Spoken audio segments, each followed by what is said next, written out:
മതവിരുദ്ധ പ്രസ്താവനയുമായി മുൻ DGP TP Senkumar IS-നെയും RSS-നെയും താരതമ്യപ്പെടുത്താനാകില്ലെന്നും 100 കുട്ടികൾ ജനിക്കുമ്പോൾ 42 കുട്ടികളും മുസ്ലിങ്ങളാണെന്നും സെൻകുമാർ. ഈ രീതിയിൽ പോയാൽ ഭാവിയിൽ ജനസംഖ്യാ ഘടന എന്താകുമെന്നും സെൻകുമാർ ചോദിക്കുന്നു. സമകാലിക മലയാളം എന്ന വാരികയ്ക്ക് നൽകിയ അഭിമുഖത്തിലാണ് പരാമർശം. കേരളത്തിലെ മതതീവ്രവാദത്തിന്റെ മുഴുവൻ ഉത്തരവാദിത്വവും മുസ്ലിം സമുദായത്തിൽ ചാർത്തുന്നതാണ് TP സെൻകുമാറിന്റെ അഭിമുഖം. മതതീവ്രവാദത്തെ നിയന്ത്രിക്കാൻ മുസ്ലിം സമുദായത്തിനുള്ളിൽ നിന്ന് തന്നെ ശ്രമങ്ങൾ ഉണ്ടാകണം. മതതീവ്രവാദമെന്ന് പറയുമ്പോൾ RSS ഇല്ലേ എന്ന് ചോദിക്കുന്നതിൽ കാര്യമില്ല. IS-ഉം RSS-ഉം തമ്മിൽ ഒരു താരതമ്യമില്ലെന്നും സെൻകുമാർ വ്യക്തമാക്കുന്നു. കേരളത്തിൽ 100 കുട്ടികൾ ജനിക്കുമ്പോൾ അതിൽ 42 പേർ മുസ്ലിം കുട്ടികളാണ്. ജനസംഖ്യാ ഘടന ഈ രീതിയിൽ പോയാൽ ഭാവിയിൽ വരാൻ പോകുന്നത് ഏത് രീതിയിലുള്ള മാറ്റമായിരിക്കുമെന്നും സെൻകുമാർ ചോദിക്കുന്നു. കേരളത്തിലെ മുസ്ലിം മതേതര മുഖമെന്ന് ധൈര്യമായി പറയാവുന്നവരിൽ ഒരാൾ ഹമീദ് ചേന്നമംഗലൂർ ആണ്. MN കാരശ്ശേരി ഇപ്പോൾ കാണാറില്ലെന്നും സെൻകുമാർ ചൂണ്ടിക്കാട്ടുന്നു. ഒരു മതം മാത്രമാണ് ശരിയെന്ന് ആളുകളെ മനസ്സിലാക്കി കൊടുക്കരുത്. ലവ് ജിഹാദ് പോലുള്ള കാര്യങ്ങളിൽ ഏർപ്പെടാതിരിക്കണം. കുറേ ആളുകൾ അതിനുവേണ്ടി നടക്കുകയാണ്. ഇസ്ലാം സമാധാനത്തിന്റെ മതമാണെങ്കിൽ ഇങ്ങനെയല്ല പോകേണ്ടതെന്ന് താഴെത്തലങ്ങൾ മുതൽ പറഞ്ഞു പഠിപ്പിക്കണമെന്നും സെൻകുമാർ വ്യക്തമാക്കുന്നു. ഹിന്ദു വർഗീയതയും തീവ്രവാദത്തെയും പറ്റി പരാമർശിക്കാതിരിക്കുകയും മുസ്ലിം സമുദായത്തെ മാത്രം ഏകപക്ഷീയമായി ആക്രമിക്കുകയും ചെയ്യുന്ന സെൻകുമാറിന്റെ നിലപാട് ഇതിനകം തന്നെ വലിയ പ്രതിഷേധത്തിന് ഇടവരുത്തിയിരിക്കുകയാണ്. News desk. തിരുവനന്തപുരം വേളിയിൽ പിതാവ് 2 മക്കളെ കഴുത്തറുത്ത് കൊന്ന ശേഷം ആത്മഹത്യ ചെയ്തു. പെയിന്റിംഗ് കോൺട്രാക്ടറായ ഷിബിയും മക്കളായ ഫെബയും ഫെബിനുമാണ് മരിച്ചത്. കുടുംബ പ്രശ്നങ്ങളാണ് ക്രൂരമായ കൊലപാതകത്തിലേക്ക് നയിച്ചതെന്ന് പോലീസ് വ്യക്തമാക്കി. ഇന്ന് രാവിലെയോടെയാണ് വേളി ടൂറിസ്റ്റ് വില്ലേജിന് സമീപത്ത് റെയിൽവേ ട്രാക്കിൽ 2 കുട്ടികളെ മരിച്ച നിലയിൽ കണ്ടെത്തിയത്. ചെമ്പിലോട് സ്വദേശിയായ ഷിബിയുടെ മക്കളായ 9 വയസ്സുള്ള ഫെബ, 7 വയസ്സുകാരൻ ഫെബിൻ എന്നിവരാണ് മരിച്ചത്. കഴുത്തറുത്ത നിലയിലാണ് 2 കുട്ടികളുടെയും മൃതദേഹം കാണപ്പെട്ടത്. മൃതദേഹത്തിന് സമീപത്ത് നിന്നായി ഷിബിയുടേതെന്ന് സംശയിക്കുന്ന കൈപ്പത്തിയും കൊലയ്ക്ക് ഉപയോഗിച്ചു എന്ന് കരുതുന്ന വെട്ടുകത്തിയും കണ്ടെടുത്തു. കുടുംബ പ്രശ്നങ്ങളാണ് ക്രൂരമായ കൊലപാതകത്തിലേക്ക് നയിച്ചതെന്നാണ് പോലീസ് കരുതുന്നത്. മക്കളെ കാണാനില്ലെന്ന് കാട്ടി മാതാവ് ഹന്ന ജോസ് ഇന്നലെ രാത്രി മെഡിക്കൽ കോളേജ് പോലീസിൽ പരാതി നൽകിയിരുന്നു. കൊലപാതകത്തെപ്പറ്റി പോലീസ് വിശദമായി അന്വേഷിക്കുമെന്ന് Thiruvananthapuram city police commissioner Spurgeon Kumar പറഞ്ഞു. കുട്ടിയുടെ അച്ഛനായിട്ട് പറയുന്ന ആളുടെ ഒരു ചെറിയ some injured part of the body ട്രാക്കിൽ കാണുന്നുണ്ട്. ബാക്കിയെല്ലാം അന്വേഷണം നടത്തിയ ശേഷം എന്താണ് അത് അറിയിക്കാം. കുട്ടികളെ ശംഖുമുഖം കടൽ തീരത്ത് കൊണ്ടുപോകുന്നു എന്ന് പറഞ്ഞാണ് ഷിബി രാവിലെ വീട്ടിൽ നിന്നിറങ്ങിയത്. പെയിന്റിംഗ് കോൺട്രാക്ടറാണ് മരിച്ച ഷിബി. ഭാര്യ ഹന്ന ജോസ് തിരുവനന്തപുരം SAP ക്യാമ്പിലെ മിനിസ്റ്റീരിയൽ ജീവനക്കാരിയാണ്. News bureau, Thiruvananthapuram. പത്മനാഭസ്വാമി ക്ഷേത്രത്തിലെ അമൂല്യ നിധിശേഖരമുള്ള B നിലവറ തുറക്കുന്നതിന് തിരുവിതാംകൂർ രാജകുടുംബം അനുമതി നൽകില്ല. രാജകുടുംബത്തിന്റെ സമ്മതത്തോടെ B നിലവറ തുറക്കാനാകില്ല. ഇതുവരെ തുറന്നിട്ടില്ലാത്ത നിലവറ തുറക്കുന്നത് ദേവഹിതത്തിനെതിരാണെന്ന് രാജകുടുംബം പറയുന്നു. മുൻപ് 7 തവണ B നിലവറ തുറന്നിട്ടുണ്ടെന്ന് മുൻ CAG വിനോദ് റായിയുടെ കണ്ടെത്തലിനോടും രാജകുടുംബത്തിന് വിയോജിപ്പുണ്ട്. B നിലവറ തുറക്കുന്നതിൽ രാജകുടുംബത്തിന്റെ അഭിപ്രായം തേടാൻ സുപ്രീം കോടതി അമിക്കസ് ക്യൂറി ഗോപാൽ സുബ്രഹ്മണ്യത്തോട് ആവശ്യപ്പെട്ടിരുന്നു. അമൂല്യ നിധിശേഖരമുള്ള നിലവറ തുറന്നില്ലെങ്കിൽ ദുരൂഹതയേറുമെന്നും കോടതി അഭിപ്രായപ്പെട്ടിരുന്നു. ഇക്കാര്യത്തിൽ നിലവറ തുറക്കാനാകില്ലെന്ന നിലപാട് അമിക്കസ് ക്യൂറി അറിയിക്കാനാണ് രാജകുടുംബത്തിന്റെ തീരുമാനം. B നിലവറ 7 തവണ തുറന്നിട്ടുണ്ടെന്ന മുൻ CAG വിനോദ് റായിയുടെ കണ്ടെത്തൽ ശരിയല്ല. നിലവറയുടെ ഭാഗമായ ചെറിയ അറ മാത്രമാണ് തുറന്നതെന്നും രാജകുടുംബം കോടതിയെ അറിയിക്കും. B നിലവറ എന്ന് പറയുന്നത് 2 മുറിയാണ്. അതെ, അതിൽ ആദ്യത്തെ മുറി മാത്രമേ തുറന്നിട്ടുള്ളൂ.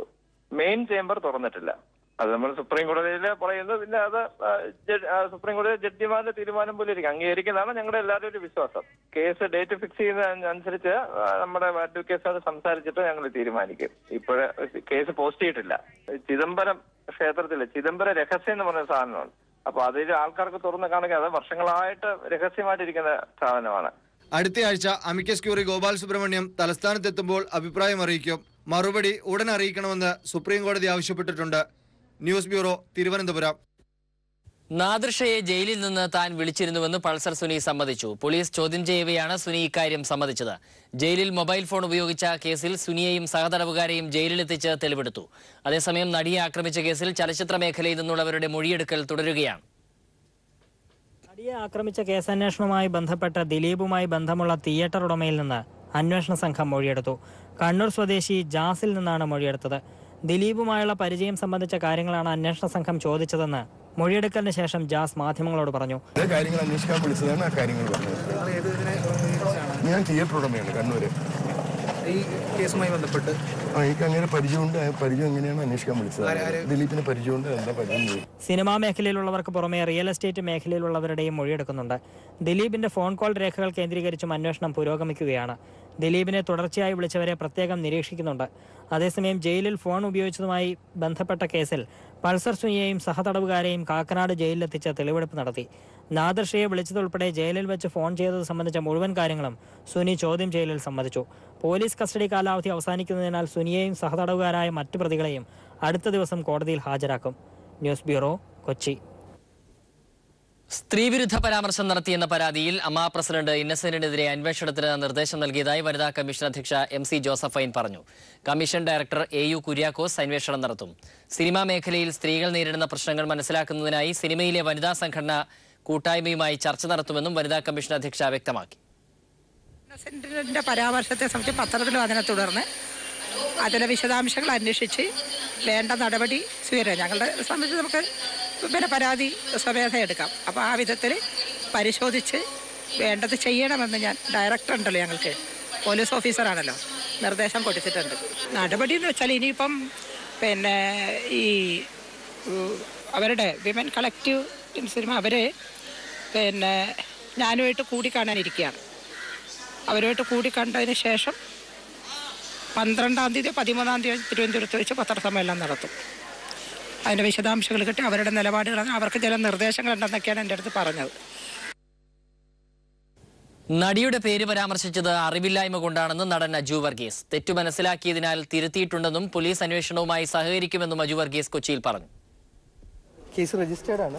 അത് ആക്ച്വലി ചാനലിൽ നിന്നാണ് ഞാനും അറിഞ്ഞത്. പിന്നെ തിരക്കി അത് ഞാൻ അതിനൊരു ക്ഷമാപണം എഴുതിയിട്ടിരുന്നു. കാര്യം ആ നിയമം അങ്ങനെ ഉണ്ടെന്നുള്ളത് ആക്ച്വലി അൺഅവെയർ ആയിരുന്നു. അപ്പം എനിക്ക് തോന്നുന്നു എനിക്ക് മാത്രമല്ല കേരളത്തിലെ മിക്കവർക്കും ആ നിയമം അറിയില്ല. ഇപ്പം ഞാൻ വഴി ആ നിയമം അറിഞ്ഞു. അപ്പോൾ അതൊരു നമുക്ക് പറ്റിയൊരു എന്താ പറയുക, അതൊരു നെഗ്ലിജൻറ്റ് ആക്റ്റാണ് എനിക്ക് തോന്നുന്നത്. നമ്മളൊരു സംഭവം എഴുതുന്നതിന് മുമ്പ് അത് ചിന്തിക്കണമായിരുന്നു. അപ്പം ഇനി അത് സൂക്ഷിച്ച് ചെയ്യാം. അത് എല്ലാവരും ക്ഷമിക്കണം. പ്രത്യേകിച്ച് ഞാൻ നമ്മുടെ സുഹൃത്ത് തന്നെയാണ്. ഭീകരരാഷ്ട്രമായ ഇസ്രായേലിനെ തന്ത്രപ്രധാന പങ്കാളിയാക്കിയ BJP സർക്കാരിന്റെ വിദേശ നയത്തിൽ പ്രതിഷേധിച്ച് CPIM നേതൃത്വത്തിൽ പ്രതിഷേധ പരിപാടികൾ സംഘടിപ്പിക്കും. ജൂലൈ 19-ന് എല്ലാ ജില്ലാ ഏരിയ കേന്ദ്രങ്ങളിലും പ്രതിഷേധ പരിപാടികൾ സംഘടിപ്പിക്കും. ഇന്ത്യയുടെ പ്രഖ്യാപിതമായ വിദേശ നയത്തെ BJP കുഴിച്ചുമൂടിയതായി CPIM കുറ്റപ്പെടുത്തി. ഇസ്രായേലുമായുള്ള എല്ലാ സുരക്ഷാ സൈനിക സഹകരണവും ഇന്ത്യ അവസാനിപ്പിക്കണമെന്നാവശ്യപ്പെട്ടാണ് CPIM പ്രതിഷേധം സംഘടിപ്പിക്കുന്നത്. M. M. മണിക്ക് കൊട്ടക്കാമ്പൂരിൽ 300 ഏക്കർ ഭൂമിയുണ്ടെന്ന PT തോമസിന്റെ ആരോപണത്തിന് മറുപടിയുമായി M. M. മണി തനിക്ക് ഭൂമിയുണ്ടെന്ന് തെളിയിച്ചാൽ ആ ഭൂമി PT തോമസിന് സൗജന്യമായി നൽകാമെന്നും PT തോമസിന് മുൻപേ രാഷ്ട്രീയത്തിൽ ഇറങ്ങിയതാണ് താനെന്നും M. M. മണി ഇടുക്കിയിൽ പറഞ്ഞു. യുവാവിന് എയ്ഡ്സ് എന്ന് തെറ്റായ പരിശോധനാ ഫലം നൽകിയ കോഴിക്കോട് മെഡിക്കൽ കോളേജിന് സമീപത്തെ ആലിയ ലാബ് പോലീസ് പൂട്ടിച്ചു. DYFI പ്രവർത്തകർ നടത്തിയ ഉപരോധത്തെ തുടർന്നാണ് മെഡിക്കൽ കോളേജ് പോലീസിന്റെ നടപടി. സംഭവം പീപ്പിൾ TV ഇന്നലെ റിപ്പോർട്ട് ചെയ്തിരുന്നു. GSTയിൽ മുന്നൊരുക്കങ്ങൾ വേണമായിരുന്നുവെന്ന് മന്ത്രി AC മൊയ്തീൻ. GST ഏതൊക്കെ മേഖലയെ ബാധിക്കുമെന്നതിനെക്കുറിച്ചുള്ള പ്രത്യേക പഠനം നടക്കുന്നു. അതിനുശേഷം ആശങ്കകൾ പരിഹരിക്കുമെന്നും AC മൊയ്തീൻ കോഴിക്കോട് പറഞ്ഞു. GST നിലവിൽ വന്നതോടെ അവശ്യ സാധനങ്ങളുടെ വിപണി വില നിയന്ത്രിക്കാൻ കർശന നടപടിയുമായി സർക്കാർ രംഗത്ത്. സപ്ലൈകോ സാധനങ്ങൾക്ക് വില കുറച്ച സർക്കാർ പൊതുവിപണിയിലെ വിലക്കയറ്റം തടയാൻ പരിശോധന കർശനമാക്കാനും തീരുമാനിച്ചിട്ടുണ്ട്.